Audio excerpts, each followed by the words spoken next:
This is SelfWork, and I'm Dr. Margaret Rutherford. At SelfWork, we'll discuss psychological and emotional issues common in today's world and what to do about them.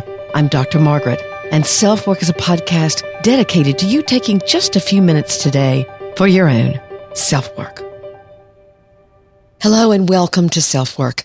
I'm Dr. Margaret Rutherford, a clinical psychologist. I've lived and worked in Fayetteville, Arkansas for almost 30 years, and I started SelfWork around 5.5 years ago. Gosh, almost 6. Because I wanted to extend the walls of my practice to those of you who might already be very interested in psychological and emotional issues. Maybe, in fact, you're already in therapy and enjoying it or learning from it. But also to the group of you who might have just been diagnosed or had a loved one diagnosed with a mental illness and you're looking for answers. But also to a third group, those of you who might turn to your friends and say, I think those therapists are kind of weird people. And therapy, my gosh, I'd never go. But you're curious enough or, sadly, unhappy enough to listen in to SelfWork. This isn't therapy, but at least you can hear how a therapist talks, thinks, and what kinds of suggestions one might make. So welcome to SelfWork. I, like many people, started watching Bridgerton on Apple TV during the pandemic. I guess I didn't just watch it, I binge watched it. The hit show produced by Shonda Rhimes hit live streaming in 2020, and it truly might have been the most seductive romance I've viewed in quite a long time. I didn't watch the infamous 50 Shades of Grey back in 2015. Now, I don't want there to be any true spoilers in this episode, so if you haven't watched season 2 and plan to, go do that and come back. Because one character's journey is about needing to feel important, and during that quest, she achieves a kind of fame.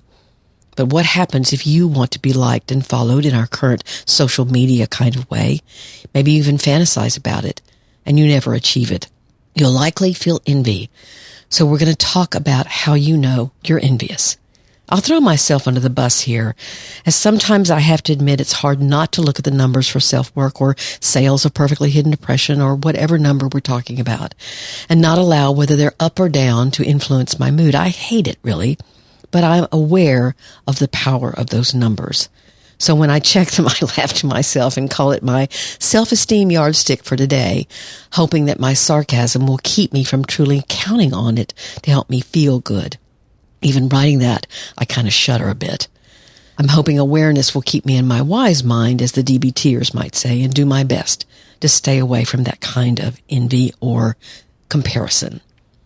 But we can't talk about envy without also talking about internal versus external validation. I've had many patients through the years, some who were very well known in the community as well as outside of it, some who were working to get their esteemed needs met by gaining social media status or political clout, and others were simply workaholics.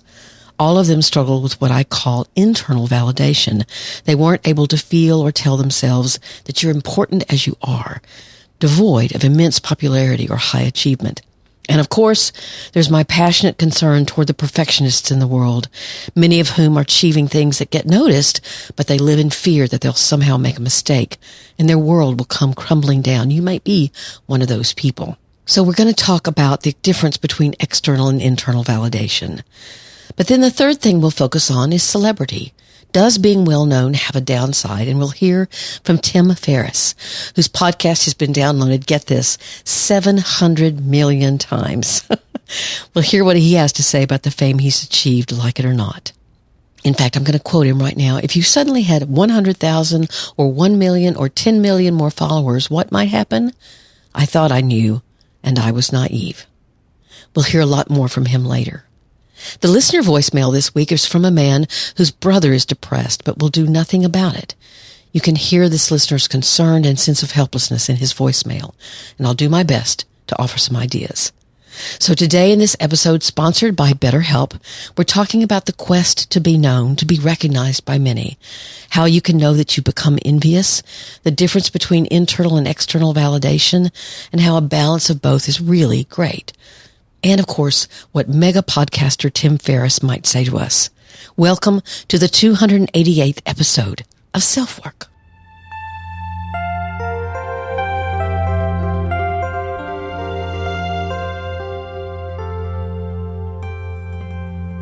Several years ago, I was attending a blogging conference here in Northwest Arkansas. I was just talking to a friend of mine, and a woman turned around in the row in front of me. "Are you Margaret Rutherford?" I said, "Yes," not quite knowing what was coming next. "I listened to your podcast, and I recognized your voice." Now, that was really wild. There have been a few little other things that have happened here in the community or along the way, but they're very few and far between. But they do make me smile. It's kind of nice. But believe me, I've gotten my fair share of horrible reviews on Google. But this time, this kind of attention was appreciated.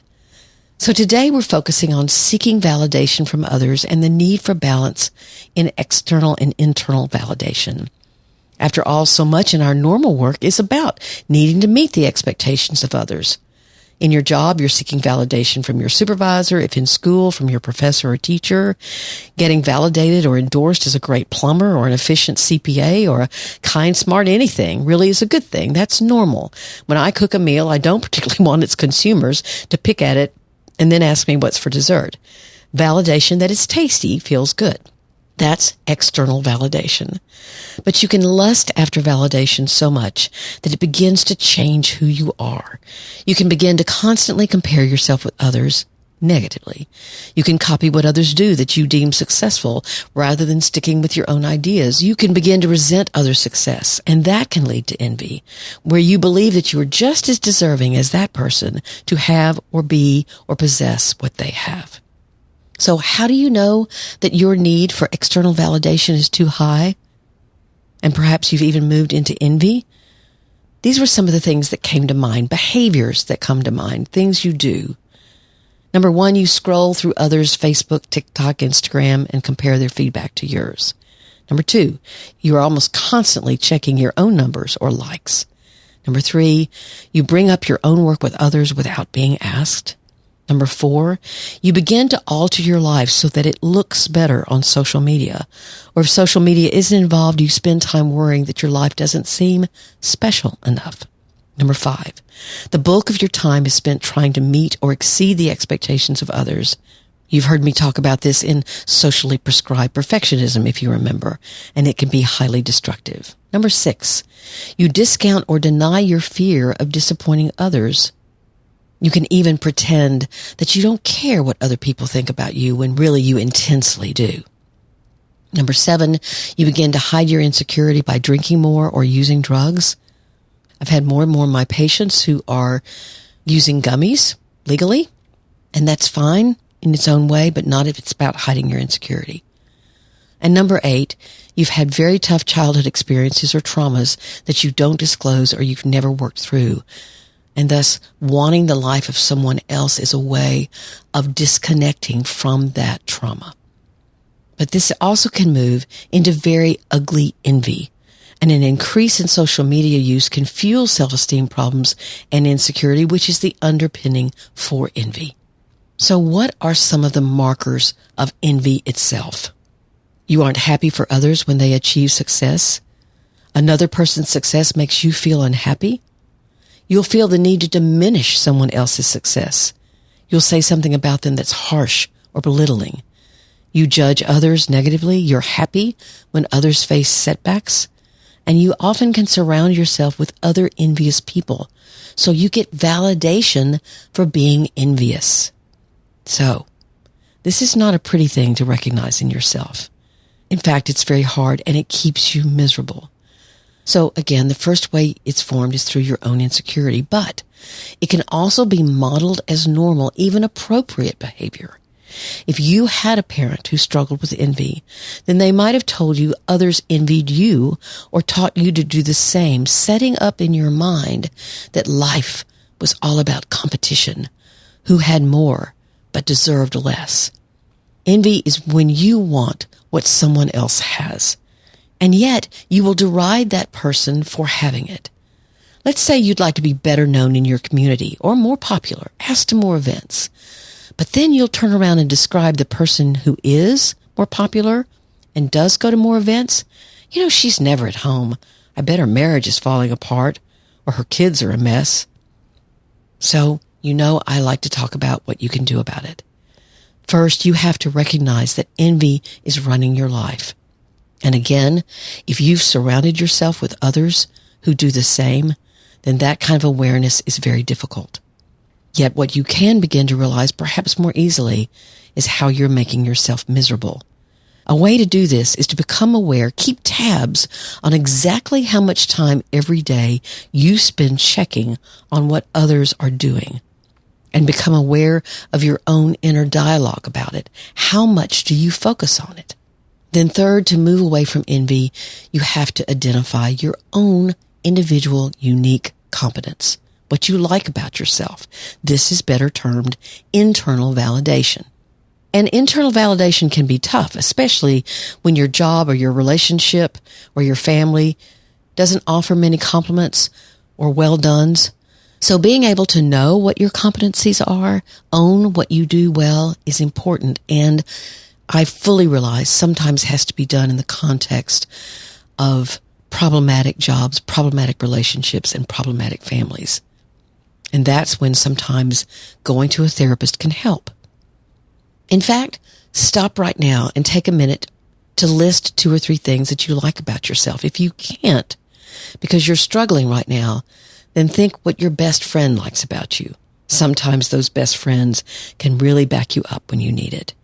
And if you truly can't validate anything internally in yourself, then it's time to learn. Look for books on self-esteem and truly increasing self-esteem. Or I have SelfWork episodes on self-esteem, and you know what? I will include those in the show notes. So you need to harness the power of your self-talk. In fact, that's what Ethan Kross was talking about last week, right? Harnessing the power of your self-dialogue to manage your own emotions. If you haven't listened to that one, go back and listen to it, because he gives some really, really tangible, concrete techniques in how to do that. In the next segment, you're going to hear from both Lady Whistledown of Bridgerton and Tim Ferriss about how celebrity changes your life. But before we go on, let's hear from BetterHelp. I realized today that so many people are talking about that they can't seem to find a therapist during the pandemic, but BetterHelp did it for me in less than 2 days, so they can fit you with a therapist very quickly in most cases. Here's a message and an offer from BetterHelp.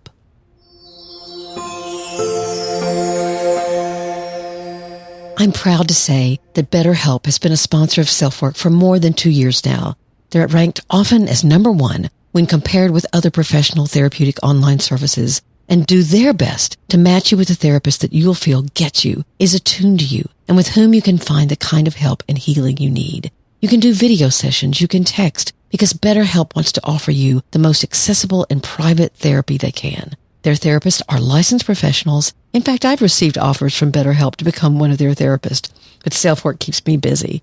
So if you need services that are financially affordable and convenient, then trying BetterHelp may be the best choice you've ever made for yourself. And you get 10% off your first month of services if you use this link, betterhelp.com/selfwork.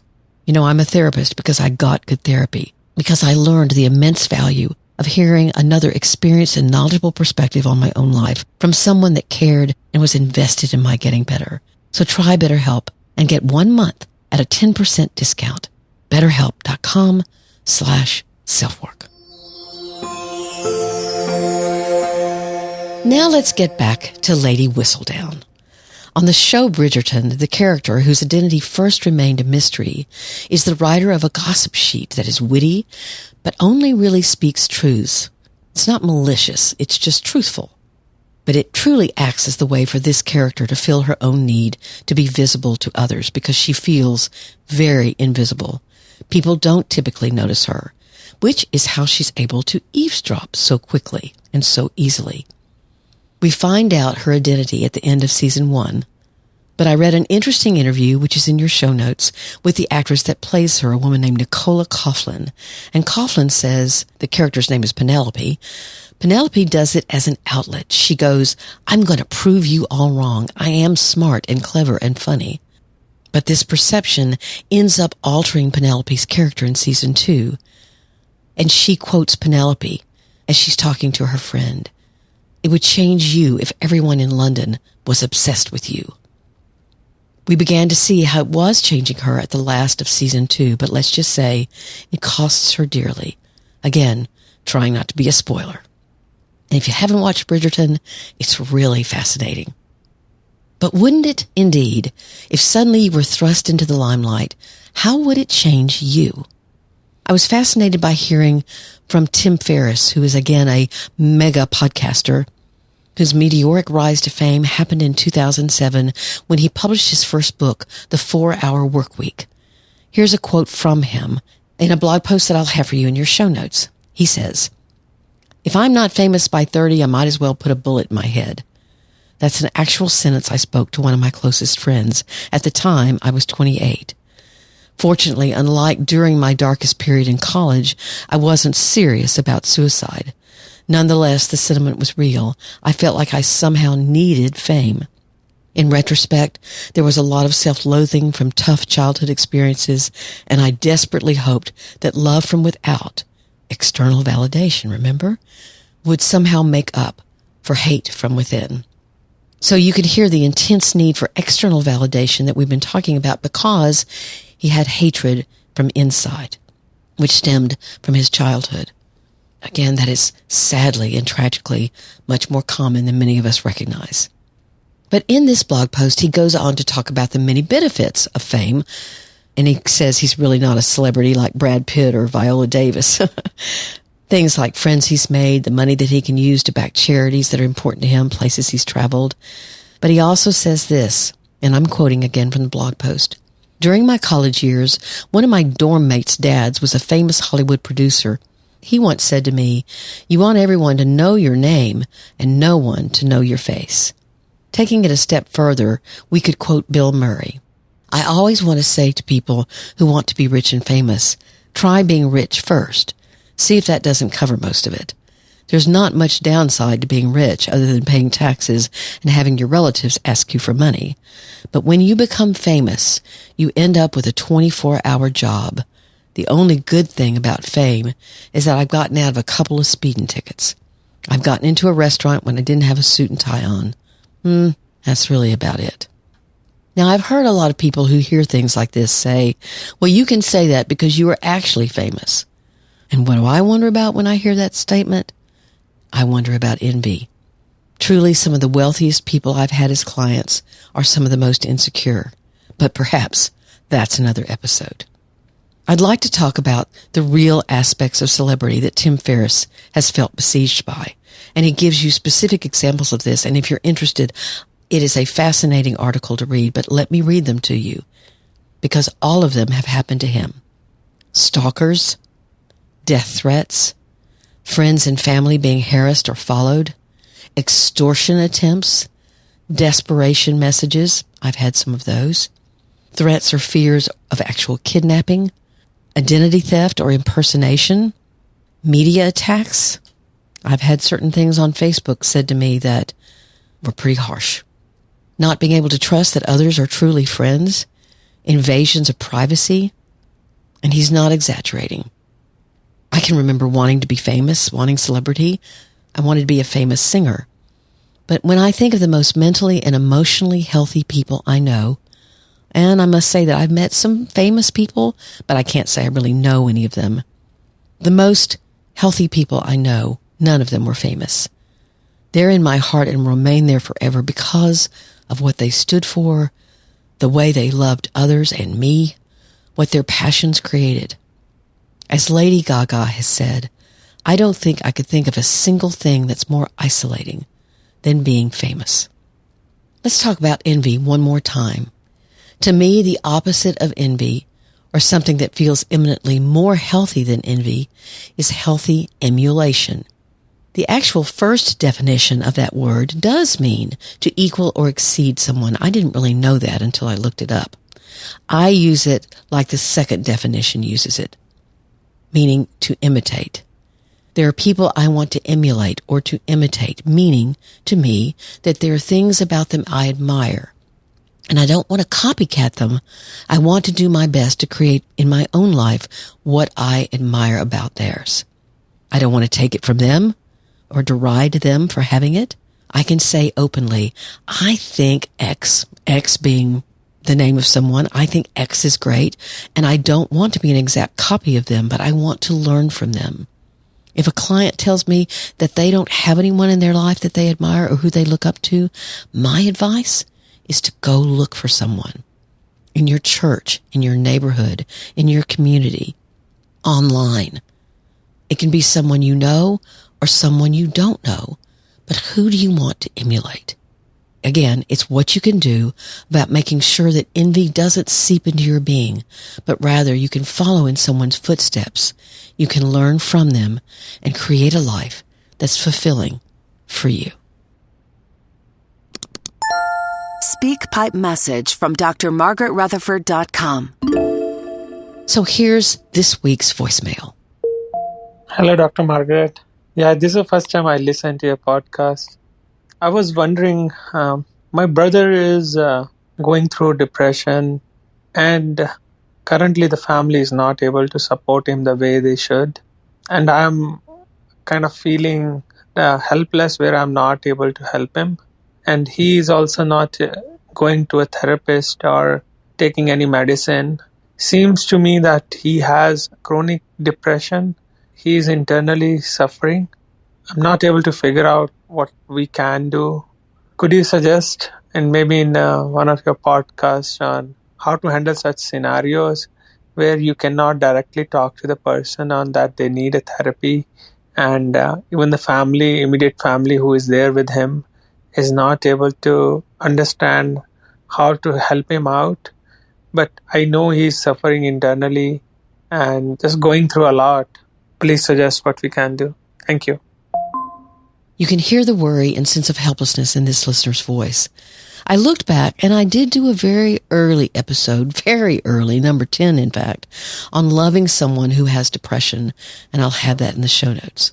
But I don't think I've actually done an episode on loving someone when they have mental and emotional problems that they refuse to see, they deny, discount, or certainly don't seem to have any idea of the impact that their illness is having on you, their friends, their family.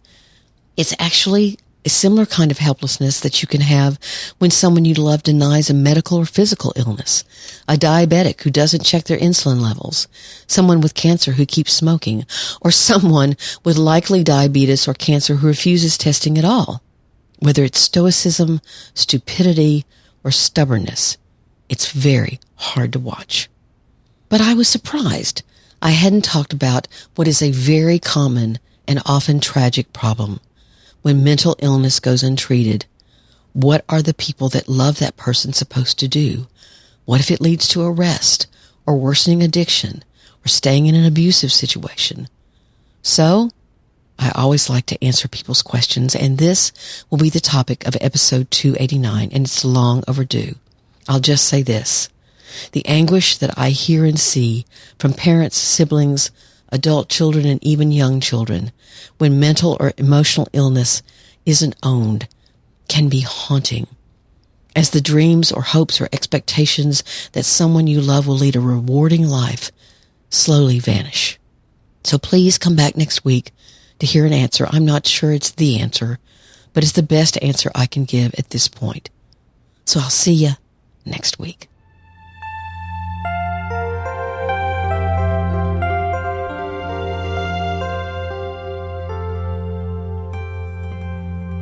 Thank you all so much for being here, and thanks for the reviews for Perfectly Hidden Depression on Amazon. I'm getting them. I love them. Thank you. And for the ones on Apple Podcast here at SelfWork. Here's one, and she doesn't leave her name, just a bunch of initials, KDNYCHFM. I'm not sure who she is or who he is, but thank you. I love this podcast. Dr. Margaret explains things in easy to understand terms, and she gives suggestions on how to handle all kinds of issues.